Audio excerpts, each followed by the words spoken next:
Here's a psychology fact that's going to hit uncomfortably close to home. The smarter you are, the more likely you are to feel like a total fake. The most accomplished people in the room are often the ones most convinced they have no business being there. You worked for it. You earned it.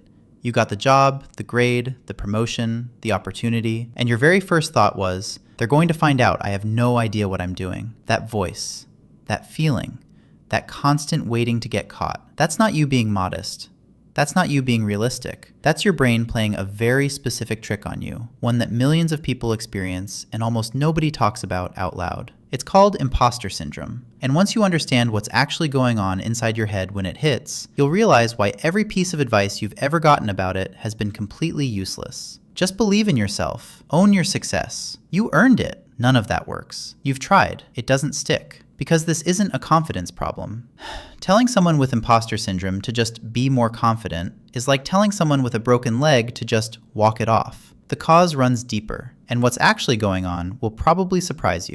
Back in 1978, two psychologists were studying high-achieving women, and they kept noticing the same thing over and over. These were smart, successful, accomplished people, and every single one of them was privately convinced they were about to be exposed as a fraud. They called it the impostor phenomenon, the feeling that your success isn't real, that you got lucky, that you fooled everyone, and that eventually, maybe today, maybe this week, someone is going to pull back the curtain and figure out you were never actually that good. Here's the part that should make you feel less alone immediately. Research found that about 70% of people, across every career, every background, every level of success, feel this at some point. 7 out of 10. Doctors feel it. CEOs feel it. Award-winning writers feel it. Professors who have literally spent 30 years mastering their subject feel it. The people you look up to and think they just get it naturally, they go home and wonder the same thing you do. And here's where it gets really interesting, because there's a flip side to this that nobody talks about. But here's where it gets even worse, or maybe better, depending on how you look at it. The people who never feel like frauds, the ones who walk into every room like they own it, psychologists have actually studied those people too, and the findings are genuinely unsettling. In 1999, two psychologists ran a series of tests on a bunch of people: logic puzzles, grammar, problem solving, the works. Then they asked everyone, how do you think you did? The people who scored the lowest, they thought they did great. They estimated they'd beaten more than half the room. They had no idea how badly they'd performed, because they didn't know enough to even recognize it. But here's the part that changes how you see everything. The people who scored highest, the actual top performers, thought they did okay. They figured most people probably did about as well as them. They underestimated how good they actually were. Think about that for a second. The least qualified people in the room felt the most confident. The most qualified people in the room felt the most uncertain. This is what's happening with imposter syndrome. The more you actually know about something, the more you can see all the gaps in your knowledge, all the ways things could go wrong, all the questions you still can't answer. The person who just started, they don't see any of that yet, so they feel fine. You, with all your real experience and hard-won skill,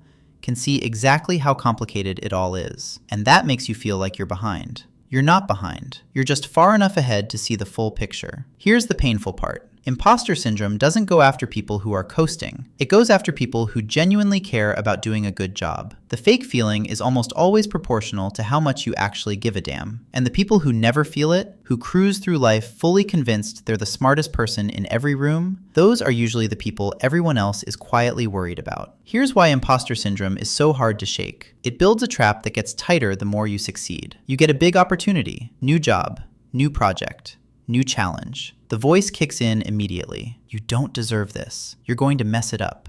They're going to see through you. So you do one of two things. Option 1, you go into overdrive. You prepare more than anyone else. You work twice as hard. You cover every possible angle. And it goes well. Your brain's take on that? Thank God I prepared so obsessively. Because if I hadn't, they would have seen right through me. The success doesn't count. The hard work was just damage control. Option 2, you freeze. The pressure gets so heavy you can't start. You put it off. You tell yourself you'll get to it. And if things go badly, well, at least you have an excuse. You weren't really trying. Either way, when something goes right, your brain immediately finds someone else to give the credit to.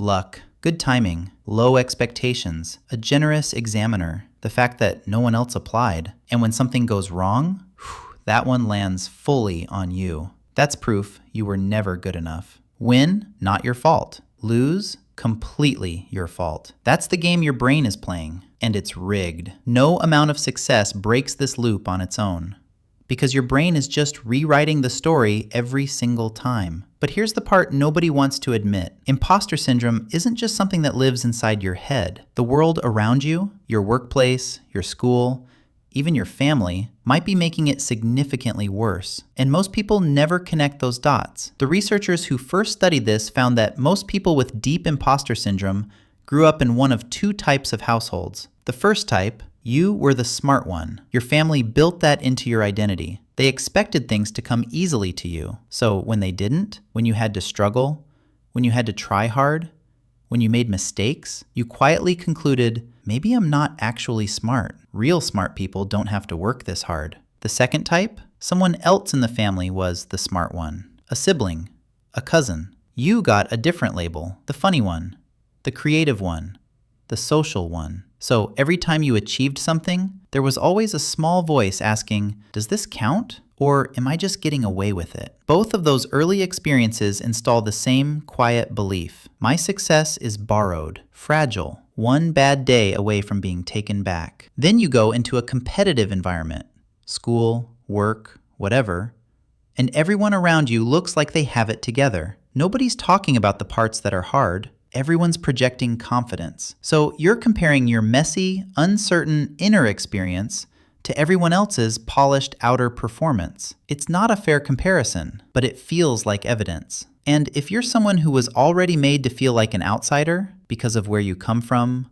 what you look like, the first in your family to do something, that comparison hits even harder. You're not imagining it. You're not too sensitive. The environment is genuinely feeding the feeling. Here's the truth you've been avoiding. You have been holding your own achievements to a standard you would never apply to anyone else. If a friend had done half of what you've done, you'd tell them they were incredible. But because it's you, because you were there for the messy middle, the self-doubt, the days you almost quit, the result doesn't feel real. That double standard has quietly talked you out of things you deserved to go after. So what actually helps? Not just feels nice for 5 minutes and then fades. Here are 3 things the research says actually work. The first one, write it down. The real version. Get a notebook. Start keeping a running list of specific things you did well. Not compliments people gave you, actual things. Decisions that worked out, problems you solved, skills you used, moments where you figured something out that wasn't easy. Imposter syndrome runs on vagueness. I just got lucky is vague. I made these 3 specific calls that changed the outcome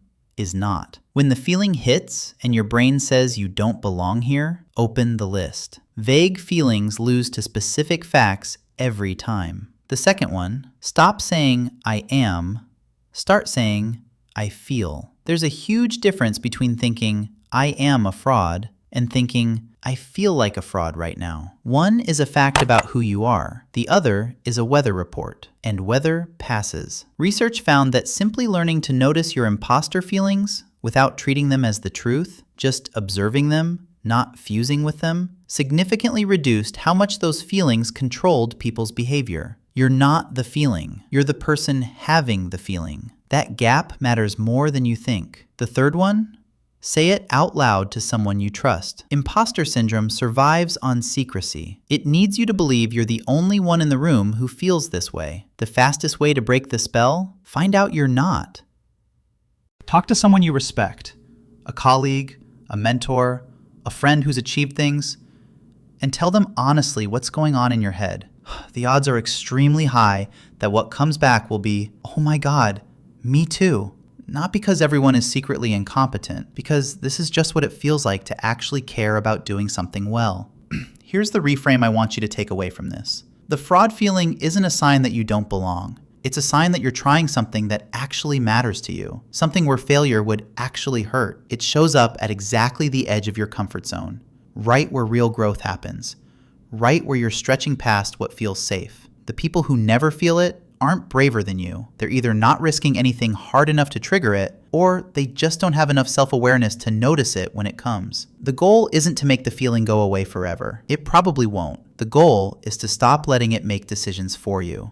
It can come along for the ride. It can sit in the back seat and mumble about how this is a bad idea, but it doesn't get to drive. Now you know what's actually happening when you achieve something real and immediately start looking for the catch. It's not accurate self-knowledge. It's a brain pattern that about 70% of people experience. A pattern that feeds on secrecy, survives on vague thinking, and shrinks when you bring it into the light. You built it, which means you can work on how it runs. Drop a comment below if any of this felt uncomfortably familiar.